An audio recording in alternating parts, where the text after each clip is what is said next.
This is just another great day in sports chapters in this history that's getting ready to get started here with the UFL and the Louisville Kings coming to town. I mean, I'm one who's grown up here and seen what the appetite is for sports. I've seen the chapters that started out, gosh, when I was 10 years old, watching the Louisville Redbirds come to town, and from there watching this football stadium be built at Papa John's to this facility we're in today, and of course along the way things like the Yum Center. But this is the day that pro football makes its debut and adds that chapter to our rich history here. And we're going to meet some great people. We just got to meet Mike Rapoli back there and his vision, his energy for this.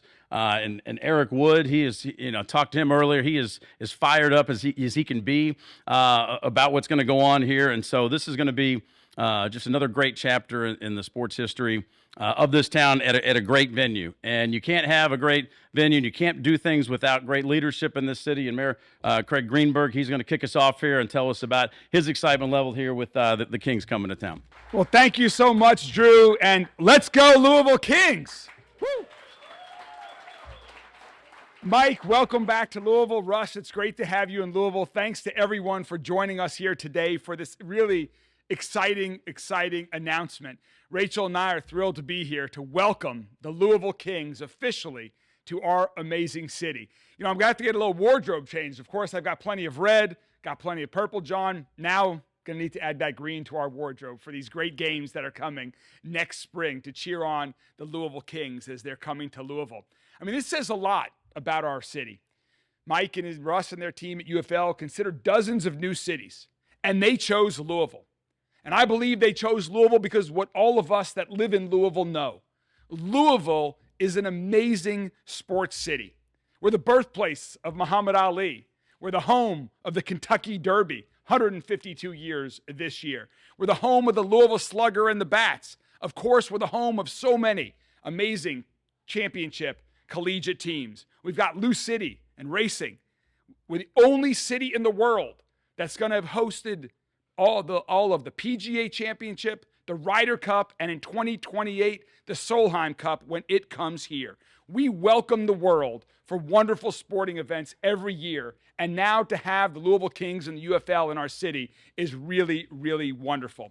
And having the great name that you guys selected with our namesake being named after King Louis XVI, of course, we're the home to the best racing for the sport of kings, and now the Louisville Kings are going to reign over our city in a new way. So thank you all so much for choosing our city. And there's no better place to have these games than right here at Lynn Family Stadium. Thanks to John and the team at Lou City and Dr. Lynn. Thank you for your support of this stadium.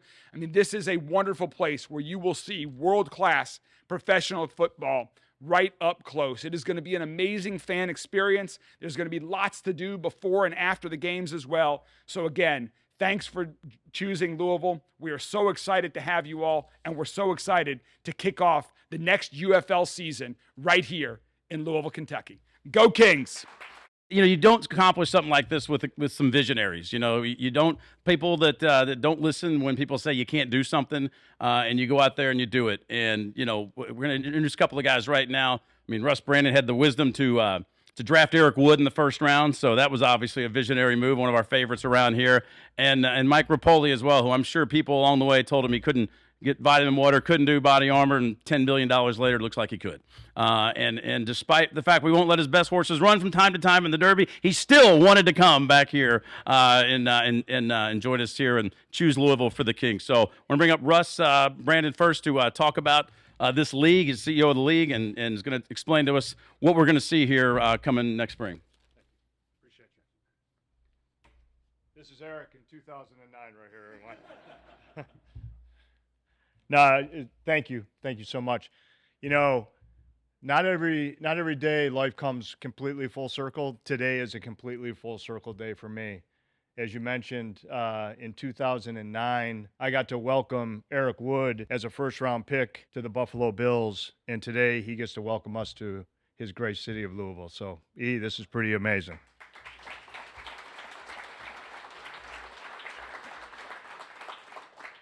Another moment was when I called Eric and I said, I just learned an incredible new vision for this league, and talking who you're going to meet soon, and Mike Rapoli.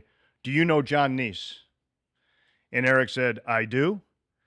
We're going to get together with John. We're going to go to Jeff Ruby's. We're going to have dinner with the great James O'Connor, who I know is here. And we are going to sit and we're going to talk about this new vision. We sat with John for hours and we talked about what we were going to bring to the UFL into the city of Louisville. John said to me, Russ, I like your vision. I like what you're going to do. But I'm going to tell you right now, I love American football. But if James is not comfortable with this, we're not doing it. And we sat for months working on this deal. And I can't say enough about James O'Connor, his entire staff and team. And we are here because of James and his leadership. James, thank you.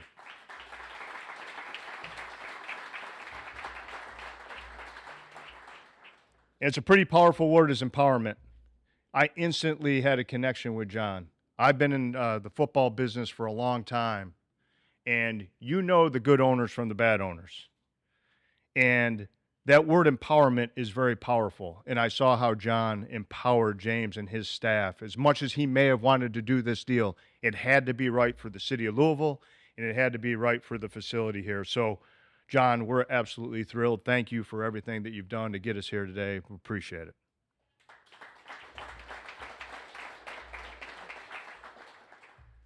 Again, I'll go back to empowerment. That's all about Mike Rapoli, who you're going to meet here shortly. I tell the story often. 6 months ago, I had an opportunity to sit on a Zoom that was scheduled for Mike for 1 hour. 4 hours later, we were still rolling. And when we got off the Zoom, I pushed back and I said to myself, Mike is exactly what this league needs. His passion, his drive, his relentless drive, his energy, and his commitment are unwavering, and you'll see that here shortly. Additionally, he's one of the top owners in all of horse racing, so I know it's very special for Mike to be here today and put roots here in Louisville with the Louisville Kings. When I look at that passion and commitment, what I love about Mike the most is his people that I've had the opportunity to work with over the last 6 months in Impact Capital and Driven Capital, Matt DeZamba, Eric Santangelo, Eric Berniker. They have been incredible, incredible teammates. You all know, about Mike's success at Body Armor. You know his success at Smart Water and Vitamin Water and Pirate's Booty. And that's all incredible. His entrepreneurial spirit is second to none. But what I love about Mike is he is real. He's a real person, and he is Mike from Queens. And that's what makes him so special. So it's a privilege and honor for me personally to introduce a great American success story, Mike Rapoli. I like this. I pictured this press conference in Louisville 20 years ago, but it's supposed to be the first Saturday in May. And I'm supposed to talk about how either Grande or Uncle Mo or Fierceness or Forte or how one of them won the Derby. But I'm 0 for 10 in the Derby. Despite that, I still love Louisville. I've only had 3 scratches. No owner will ever have 3 scratches in the Kentucky Derby. The main reason I put a team in Louisville is hopefully you guys won't scratch my horse in the Derby. So for the state vets of Kentucky, if you can protect me, I'd appreciate it. But this is special. I came to Louisville for the first time when I only owned about 1 or 2 thoroughbreds. And I've always had this dream of, owning racehorses, being a kid from Queens, Aqueduct, Belmont, Saratoga. And I came here in 2007 and I watched the horse Big Brown win. And I had 3 or 4 horses at the time, and I had such a great experience. I told my wife the next time we come back to Louisville, we're going to have a horse in the Derby. And what really happened was we wound up coming back in 2010 because we had this 2-year-old called Uncle Mo. And the Breeders' Cup happened to be in Louisville. And this Uncle Mo was my first big horse. He wins his maiden race by 14 and a half lengths. And honestly, as an owner, what's next? I didn't even know what was next. And Todd Pletcher said, well, there's a Champagne. So you go to the Champagne Steak. Wow, that was great. Well, what's next? The Breeders' Cup. Oh, wow, where is that? Oh, it changes every year, and it's going to be in Louisville. So I came down here, and, when Uncle Mo won that race in Louisville, coming down the stretch and great call. And, it was magical. The economy that year went up. There was a lot of King Louis drank after the race. That was my first really taste of Louisville. And 15 years later, from 2010, we still stay at the Marriott downtown. We go to Jeff Ruby's restaurant. Jeff's been great. He always pays for the desserts. If he could pay for the wine, I'll pay for the desserts. It'd be better next time. But maybe because I give him a plug, maybe I'll get free wine one day. But Louisville's been very, very special. The real origin on how this happened was, as I was talking to Russ and I was talking to Wendy and our team, before I made this deal, I was here for the first Saturday in May, like usual. I passed by. I came in from Lexington. And along the highway, I said, "Oh, wow, is that a minor league baseball stadium? That's a nice stadium." And they said, "No, it's a USL soccer team." I said, "Louisville." And I called Russ and Wendy, and I said, "Have we ever thought about Louisville? It's a big city, sport teams, huge college." And he says, "Yeah, they don't have a stadium." I said, "Man, this guy's really good here." I said, "No, I just saw a stadium." So he, thank God now Russ has chat GPT. So he just, just looks things up and stuff like that. So they made a call, and there's two versions on how we got to John. I don't know if Bill Mudd is here, but Bill, yeah, hey, Bill Mudd, I didn't know you were sitting behind me, but Bill Costangian and Bill Mudd, obviously good friends of mine. And I asked both of them, "Do you know John?" And Bill knew right away. And I said, "This is what I'm thinking." And he made the intro. And then Eric, me and you have spoken because we met each other at all the races, and we met at Buffalo once. And, so the connection was right there. So, sometimes things are just meant to happen. So past the stadium, see the stadium. Bill knows him. Eric's down here, Louisville. This is unbelievable. When he told me he used to work for Buffalo, I'm like, "Oh, you live in Buffalo?" Because I know you played at Buffalo. No, I went to University of Louisville, and that happened. So, for me, this has been a very, very special city. And, I think Drew said it, but or the mayor said it. We had 31 applicants for cities for football teams, 31. And when I obviously I knew Louisville and my love for the sport here, but just always hearing the passion, whether it's Churchill Downs, I'm good friends now with your coach and the Kentucky coach, but he's the same guy, Rick Pitino. I'm friends with the Kentucky coach and the Louisville coach, but he's one person, Rick Pitino. And I was here with Rick when he was with Kentucky, and I was here with Rick when he was at Louisville. And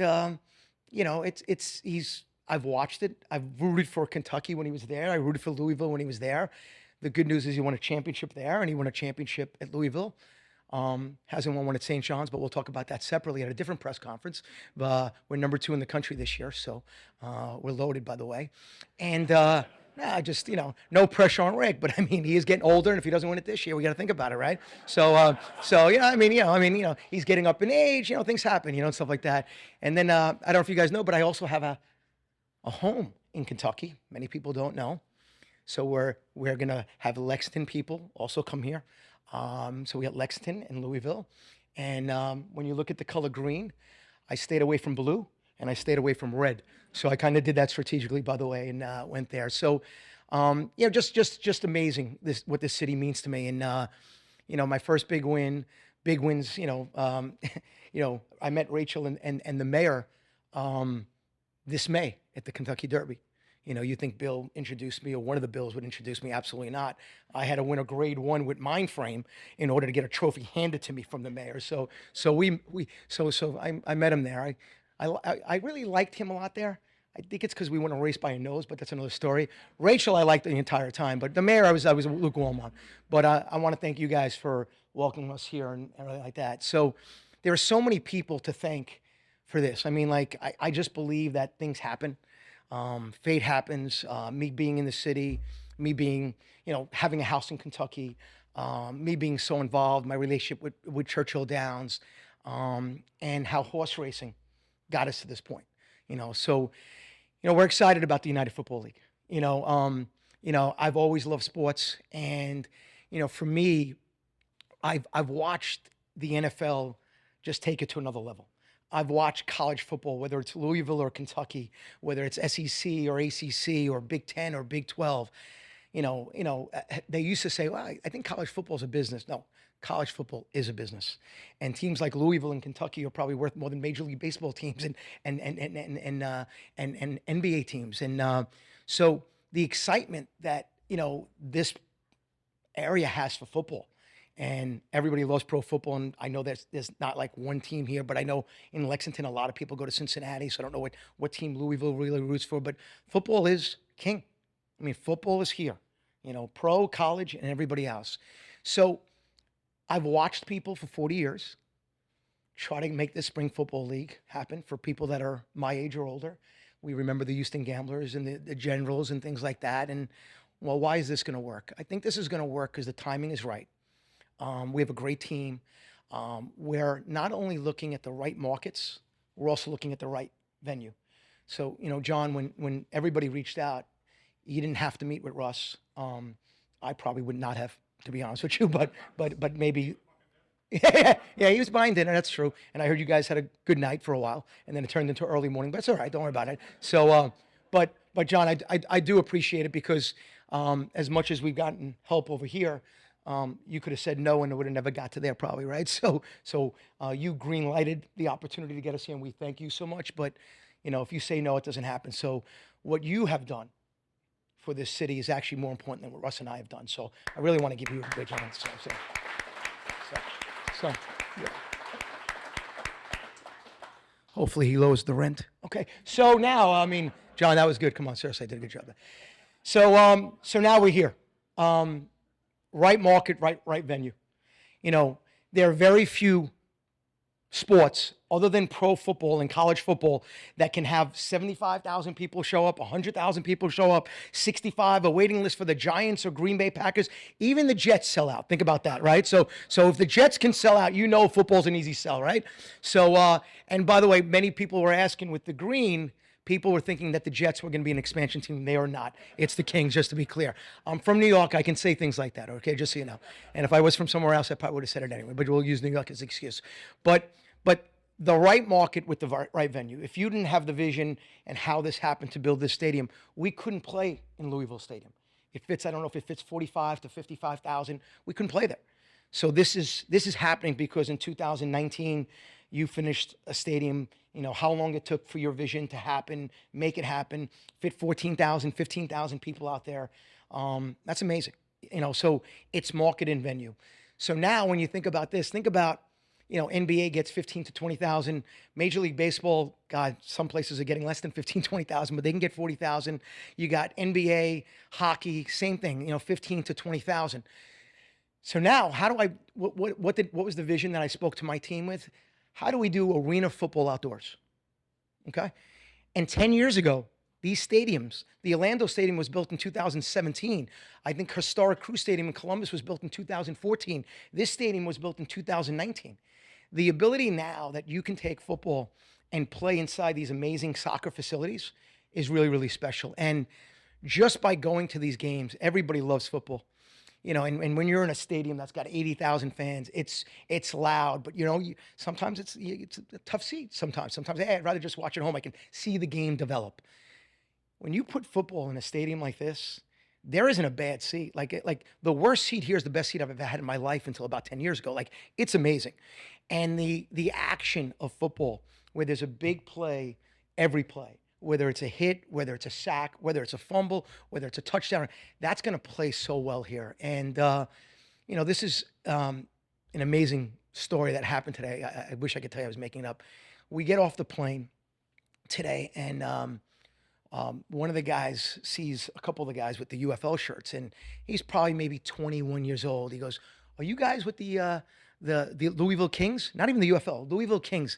And we go, "Yeah." So we come over, and he goes, "Me and my friends are so fired up about this team. We're so fired up." So Brooke was our VP of marketing. Brooke was there, and she asked him for his number. But Brooke, I told you not to do that in public. But okay, no, we don't want to go there. Don't worry. But you know what? She asked for the number. The guy was fired up.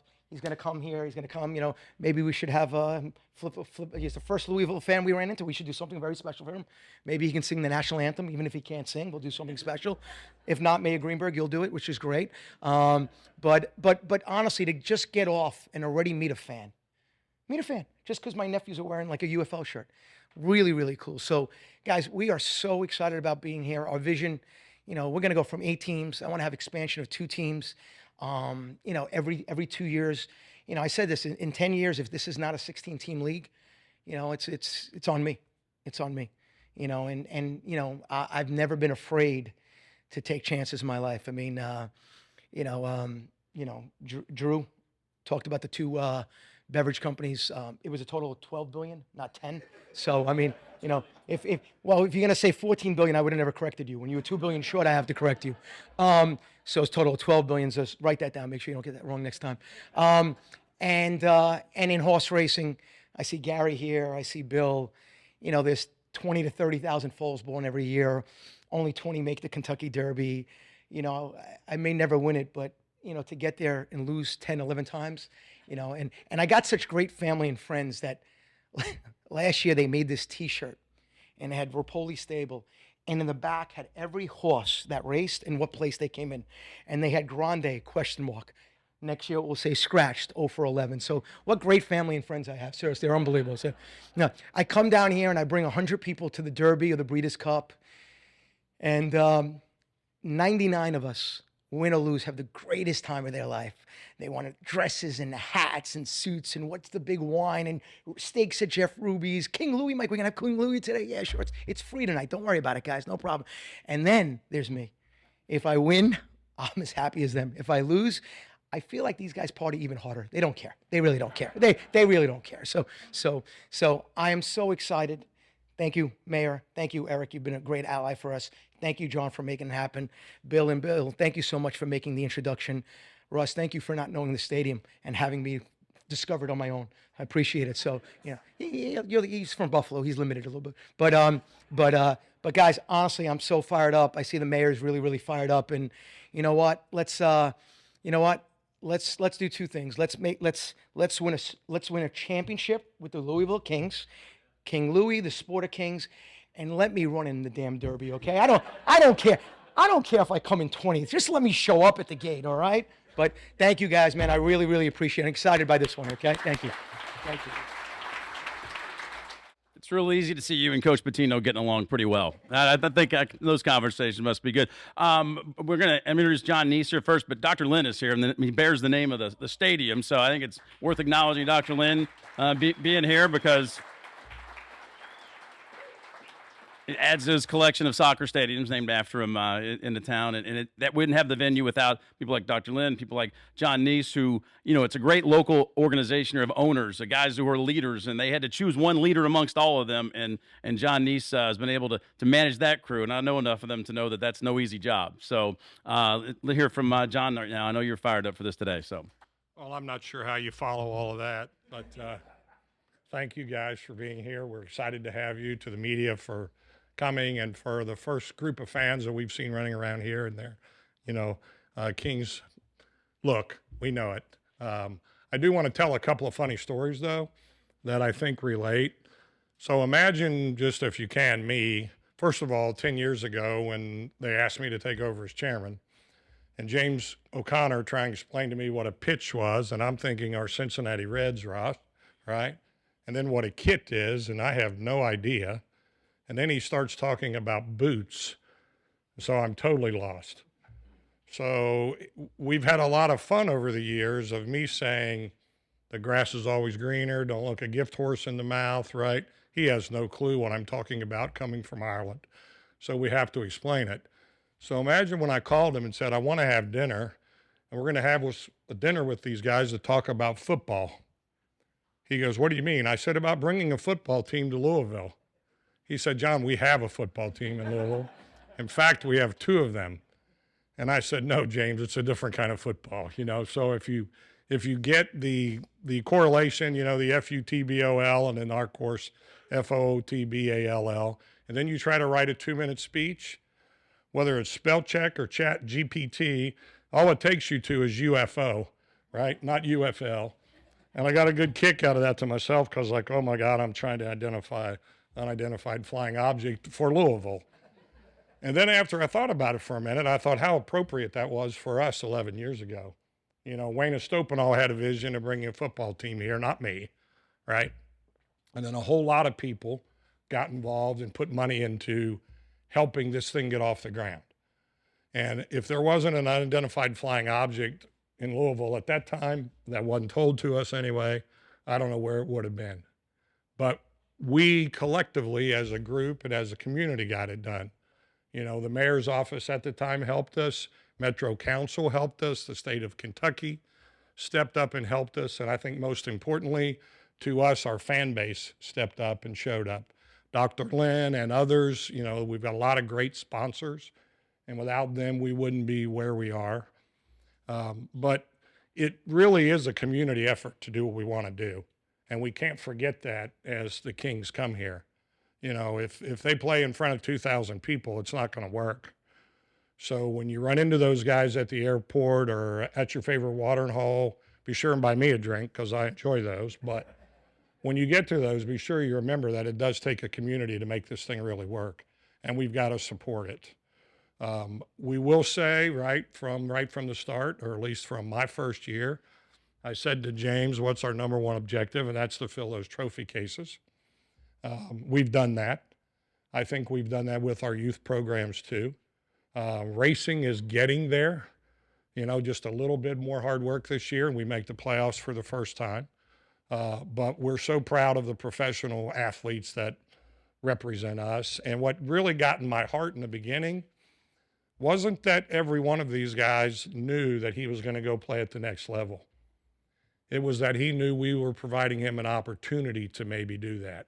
And I think that's at the heart of everything I've read about the UFL, you know, to give those young men a chance to go play in the NFL if they have the talent. And I think that is the single biggest thing to applaud. And when you look at us and where we are, the thing that I'm equally proud of, as well as the trophy case, is all the young men and women who are now playing football in Louisville and growing as individuals. You know, maybe they're just developing life skills. Maybe they're actually learning to interact with other people. Maybe they're learning they really have the talent to go on and play. And we've sent a few kids already on to higher leagues and around the world. And that's just thrilling to me that we've taken our community and stretched our impact. So when Russ came to town, I do have to make one apology. Eric bought dinner that night. Like they said, we went late into the night, and I really didn't remember who got the check, but I knew I didn't. But no, but Eric bought that. Thank you, Eric. But when they shared the vision of what they wanted to do with the UFL and what it was all about, and when I read that, again, I was like, how can we not get behind this, and how can we not support this? Mayor Greenberg, you and Rachel doing that already. But don't lose sight of the fact that, well, we're a collective group of owners, and we like to hear thank you, thank you. The real thank you is James O'Connor and his staff, the people who put this on, who come to work every day, do the things we need to do to make us what we are on the pitch. So I say thanks to you all. And while you're ordering that new trophy case for us this year, let's go ahead and get one for the Kings so that we can put that first trophy in here when you win it. And I guess being an old American football fan, I'm going to end with one of still my favorite lines ever. You know, you can think what you want of individuals, but I agree with Al Davis. Just win, baby. So thank you all for letting me speak. Well, if you're going to bring a football team to Louisville, you're going to want a guy like Eric Wood involved with your team. I guess the official title is ambassador at this point, but Eric, from his playing days, being a first-round pick to, you know, going with the Bills radio network and being the announcer with that, starting his own podcast, and now being involved with this team, Eric Wood. They tried to get UFL owner Dwayne "The Rock" Johnson here today. So instead you get me, so I apologize in advance. But I'm excited to be a part of this opportunity to bring professional football in the spring to Louisville. The colleges in this region, they receive tremendous support throughout the fall, and I'm excited for this city and this state to get behind this team and this absolutely beautiful venue at Lynn Family Stadium. So thank you very much for creating this here in our town. the game of football is extremely important to this market where on most weeks of the fall, our college stadiums are packed around the state. And then on top of that, we have year in and year out been one of the top markets, if not the top market for viewership around the country. That's one of the reasons that this market was identified, was because of how sports crazy this region is. And we don't have a professional football team here. And so it's exciting to bring the Kings to this market so we can get behind them on the football field as well. I have tremendous confidence in this group that's leading the UFL. This is not any of the other leagues that we've seen who we've mentioned up here. This is different. And as a media member now for the NFL and a former NFL player, there is a need for this league. I don't know if you see the blowouts that are happening week in and week out. As injuries happen, there's not enough player development happening at the college level. And I'm not blaming the coaches. It's the entire landscape of transfers and NIL and all that. And there's plenty of guys, one sitting in this room, that needs an opportunity to play in a league like this to then go play on Sundays. We're missing the mark with so many guys. There was almost 70 guys that played in the UFL last year that either signed a practice squad deal this year or an active roster spot.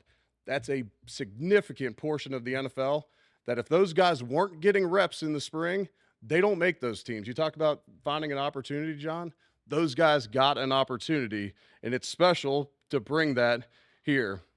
This city means the world to me. We get behind events. I was the chairman for the ISCO Championship PGA golf tournament we held at Hurstbourne this summer. Set a corporate sales number record for a competing event. The year before at the PGA Championship, we set a corporate sponsorship record, an attendance record, an overall sales record. This city likes sporting events.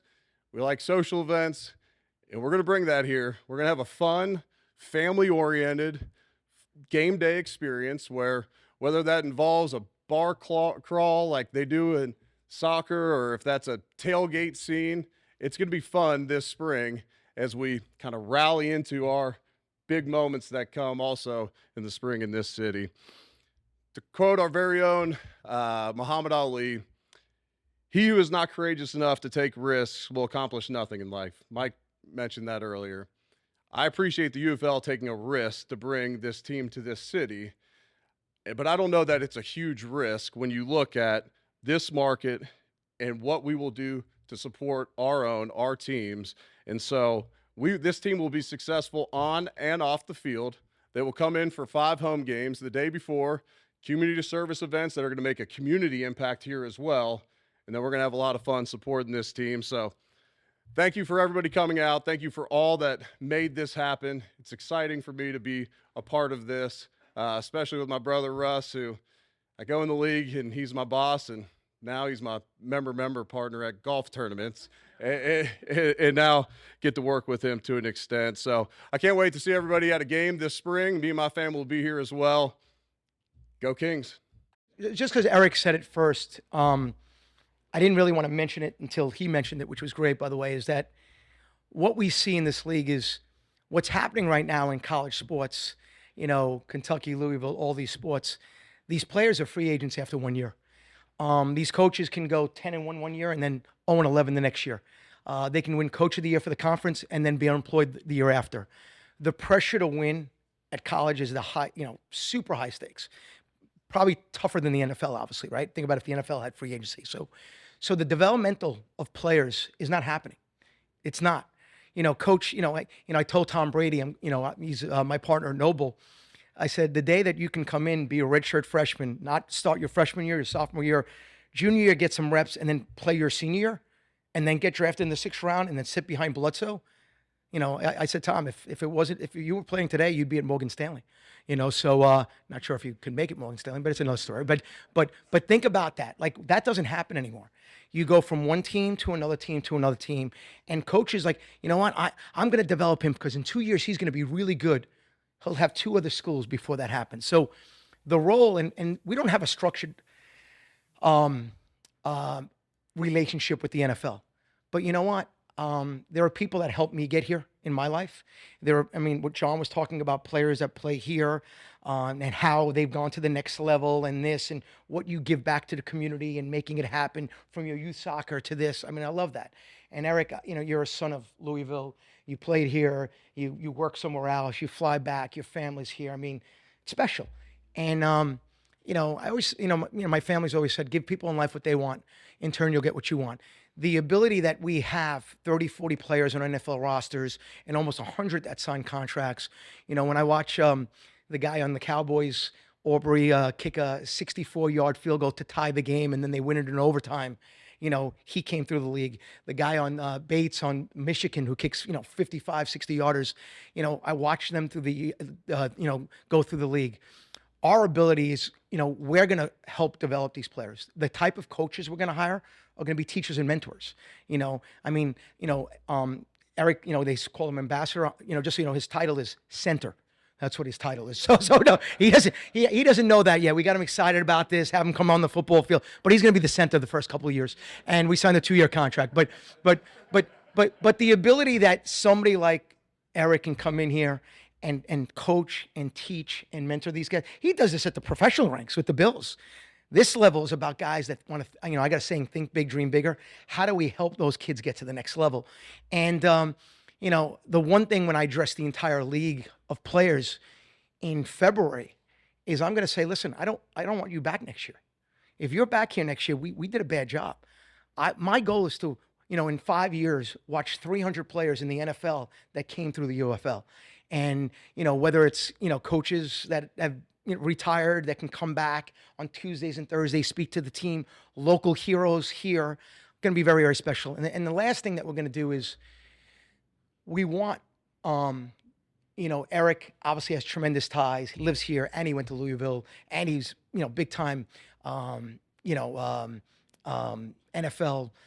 player for the Bills. And a lot of the players, I want to make sure they either have Louisville ties, Lexington ties, Kentucky ties. So Russ and I are working on a program where, if you play in Columbus within a 100-mile radius, you have the first right of refusal. Eric and Russ, when we put this team together, if there's someone from Louisville and Kentucky and they want that person to play here, they're going to play here. So we want to make sure you guys are familiar, because how many players from Louisville are seniors and make the NFL every year? Few. And how many get drafted but then don't make it, right? And maybe this can be their second chance. Maybe they didn't get drafted and they could come here. Not everyone's going to be, what round were you picked in? First, okay? Okay. Now, just so you know, it was a 32nd pick. No. What number was it? 28. That's close enough. All right. Back then, there were 28 teams in the league. No, okay. Yeah. So, but I mean, not everybody can. Not everyone can be a first-round pick, right? So think about that first round, right? So, being able to get a player that just misses, and Eric, and this is what we love about him, like, if you get drafted, if you're the right player, you get drafted by the wrong team with the wrong coach, it doesn't work. If you're a quarterback and you get drafted by the Jets, it doesn't matter who you are, you're not going to make it, just so you know. So think about that. That plays a big role to come back in here, be developed, get the reps in. Fourth string quarterback, what's he going to learn there? What's he going to learn there? He's not. He's not. So for us, the developmental of that next generation is so important. And with the injuries happening, like, that's a very important piece. So, that's another reason why this was important to us, is a mission, helping that next generation, reach their dreams. So it's going to be real exciting on our part. We're very excited by that. Just a couple questions. And I have a question. Mike, you sort of addressed this, but let me ask you. The players are based out of Texas, correct? And would fly in for their games. How do you sell that concept? How do you market a team where the players are not living here, they're not buying homes here, they're not spending their money? Yeah, it's a great question. What we're going to do, and we've already decided, is that before they would fly in for the game Sunday, fly in Saturday, go out Sunday. Some weeks we're going to have them come 2 or 3 days earlier so they can spend time, local events, local restaurants, come to a soccer game, be part of the community, some charity, causes that are going to be important both to the soccer team and our team. Other times, early in the season, like, say week in 3 and 4, they have back-to-back home games. They'll come into our market on Thursday, Friday, and stay the 10 days. and spend the entire time here. And then a couple coaches will come in early sometimes by themselves, or a couple of the star players may come in earlier. So, right now we want to make them feel, I mean, it's 5 games here, right? So it's 5 weeks and it's 10 games in total. But, as we're trying to develop this hub, one of the things that we can do at the hub is we get the players together with the coaches, and that's a lot of the developmental happens right there. So it's a combination of both, but it's a great question if they don't feel that. But again, that's why the last part that I just said, getting players that know Louisville and getting players that know Kentucky and having them here is going to be very, very important.